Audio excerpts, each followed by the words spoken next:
আমাদের ডক্টর জাহিদ আমাদের স্থায়ী কমিটির সদস্য, যিনি নিশ্চয়ই আপনাদের জানিয়েছেন যে তার উন্নত চিকিৎসার জন্য ইতিমধ্যেই কাতার আমির তার নিজের উদ্যোগে, তার মহানুভবতায় আমরা একটা অত্যন্ত উন্নত মানের এয়ার অ্যাম্বুলেন্স পেয়েছি, যেটা আজকে রাতের মধ্যে এখানে এসে পৌঁছবে এবং সম্ভবত খুব ভোরে দেশনেত্রী বেগম খালেদা জিয়াকে নিয়ে তারা যুক্তরাজ্যে চলে যাবে।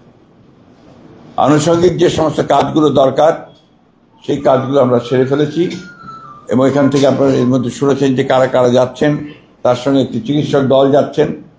আর এই এয়ার অ্যাম্বুলেন্সটি অত্যন্ত আধুনিক একটা এয়ার অ্যাম্বুলেন্স, এর মধ্যে অপারেশন থিয়েটার থেকে শুরু করে সব ব্যবস্থাই রয়েছে।